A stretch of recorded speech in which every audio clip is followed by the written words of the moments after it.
ஓம் சாய்ராம். என் அன்பு குழந்தையே, முக்கிய செய்தி, அவசரமான செய்தி. இந்த சாயப்பா உன்னிடத்தில் பேசியே ஆக வேண்டும். இந்த நல்லதொரு காலை பொழுதில் உனக்காக சொல்வதற்காக வந்திருக்கின்றேன். நான் சொல்வதை உடனே கேள் என் செல்லமே. இது சாயப்பாவின் சத்திய வாக்கு, அருள் வாக்கு. நான் சொல்வதை கேட்பதற்கு முன் ஓம் சாய்ராம், ஓம் சாய்ராம் என்று ஒரு 3 முறை பதிவு செய்துவிட்டு உன் சாயப்பா சொல்வதை கேள் என் செல்லமே. இது உனக்கான பதிவு. உன் சாயப்பா வார்த்தைகளின் மீது நம்பிக்கை வை. உனக்கு சகல சௌக்கியங்களுக்கு குறைவு வராது. உன் பிள்ளைகள் உன் விருப்பப்படி நன்றாக மேலோங்கி வருவார்கள். அவர்களுக்கு உரிய காலத்தில் நல்லதொரு வேலையும் நல்லதொரு வாழ்க்கையும் உன் சாயப்பா அமைத்து தருவேன். ஆம் செல்லமே, உனது வீட்டில் எப்பொழுதும் சாப்பாட்டுக்கோ உணவுக்கோ பஞ்சமே இருக்காது. உனது தட்டு எப்போதும் நிரம்பியே இருக்கும். நான் இல்லாமல் நீ எப்படி தனித்து ஒரு நொடியும் இருக்க முடியாதோ, அப்படித்தான் உன்னை பிரிந்தும் உன் சாயப்பா ஒரு நொடியும் இருக்க முடியாது. என் மீது உனக்கு பக்தி பிறந்தது எப்படி என்று தானே கேட்கிறாய். என்னை பற்றியும் என் லீலைகளை பற்றியும் உன் காதுகளால் கேள்விப்பட்ட போதுதானே என் மீது பக்தி பிறந்தது உனக்கு. வாயாலும் மனதாலும் என்னிடம் கேட்டபோதுதானே உன் வேண்டுதல் நிறைவேற ஆரம்பித்தது. அப்படியே தொடர்ந்து கேள். உன் சாயப்பா சொல்வதை கேட்டுக்கொண்டே இரு. சில நேரங்களில் உன்னால் கேட்க முடியாவிட்டால் என்னோடு மனம் விட்டு பேசு, என்னோடு வாய்விட்டு பேசு. தனிமையில் மனதிற்குள் பேசு. பேசுவதை மட்டும் விட்டு விடாதே.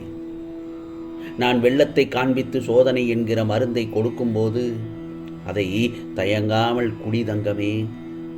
உனக்கு விரதமோ உபவாசமோ தேவைப்படாமல், தீர்த்த யாத்திரைக்கு செல்ல வேண்டிய அவசியம் இல்லாமல் உன்னை அனைத்து கஷ்டங்களில் இருந்தும் உன் சாயப்பா மீட்டு விடுகின்றேன்.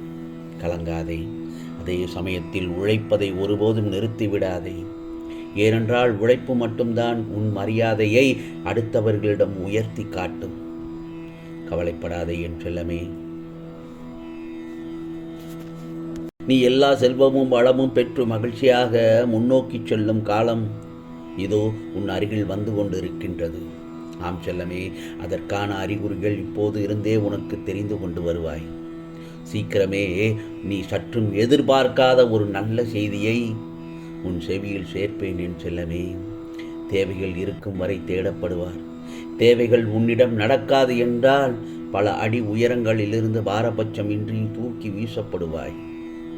இதுதான் இப்பொழுதுள்ள காலகட்டம். மனிதர்களிடம் சற்று விழிப்புணர்வுடனே இருக்க வேண்டும். உன் தன்மானம் ஒருபோதும் தோற்காது.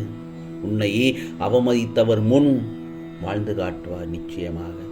நிச்சயமாக உன் சாயப்பா உன்னை நல்லதொரு விதத்தில் வாழ வைப்பேன்.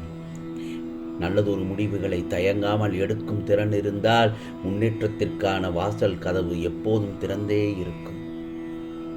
என் செல்லமே, 1000 சதி வேளைகள் உன்னை சுற்றி நடந்தாலும் உனக்கு முன் நின்று காக்க உன் சாயப்பா நான் வருவேன். கவலைப்படாதே. எந்த ஒரு சூழ்நிலையிலும் உன்னை நம்பியவர்களை ஒருபோதும் ஏமாற்றாதே. உனக்கான வாழ்க்கையை நல்லவர்களுக்காக அர்ப்பணி. ஒருபோதும் நடிப்பவர்களுக்காக அர்ப்பணித்து விடாதே. உன்னையை அடிமையாக்கி அழித்து விடுவார்கள். எதற்காக நேசிக்கப்படுகின்றோம் என்பதை விட எதற்காக வெறுக்கப்படுகின்றோம் என்பதை தெரிந்து கொள். உனக்கான ஒன்று உன்னை தேடி வரும் காலம் வந்துவிட்டது. இனி உன்னுடைய வசந்த காலமே. என்னை தன்னுடைய ஜீவ பிராணனை விட எவர் அதிகமாக நேசிக்கின்றாரோ அவரே எனக்கு வேண்டும். அப்பேற்பட்டவருக்கு அவர் 1 மடங்கு கொடுத்தால் நான் 100 மடங்கு திருப்பி அளிப்பேன் என்பதில் சந்தேகமே இல்லை. உன் இலக்கை நோக்கி என்மேல் நம்பிக்கை வைத்து முன்னேறு.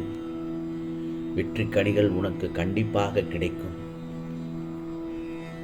ஆகவே நீ எங்கே எப்பொழுது எந்த தவறு செய்தாலும் உடனே நான் அதை பார்த்து விடுவேன். உன் செயல்கள் நல்லதாகவும் உனது நடத்தை சரியானதாகவும் இருந்தால் உனது அனைத்து விஷயங்களையும் நானே உடனிருந்து கவனித்து உனக்கு அருள்பாலிப்பேன். பொறுத்திரு என் செல்லமே. உன்னுடைய கவலைகளை தூர நீ வேதனைகளால் எவ்வளவு நசுக்கப்பட்டாலும் என்னை நோக்கி நம்பிக்கையோடு சாயி சாயி என்று என்னை அடியெடுத்து வை. உன்னை பாதுகாத்து வருகின்றேன். நிச்சயமாக உன்னை மகிழ்ச்சியின் பாதையில் கொண்டு செல்வேன். கவலைப்படாதே. ஆகவே என் செல்ல குழந்தையை, துவாரகமாயின் செல்ல பிள்ளையை நான் ஒருபோதும் கைவிட மாட்டேன். நீ என்னை மறந்தாலும் நான் உன்னை மறக்க மாட்டேன். நான் உன்னை ஒவ்வொரு அடியிலும் உன்னோடு தானே இருக்கின்றேன். நீ தவறான பாதையில் செல்ல முயன்றால் நான் உன்னை திருப்புவேன். அது சில நேரங்களில் வழியாகத்தான் இருக்கும், ஆனால் அது உன் நன்மைக்காகத்தான். என் செல்லமே, உன் வாழ்க்கை இருக்கிறதல்லவா, அது ஒரு பெரிய அரிய வரம். அதை வீணாக்காதே.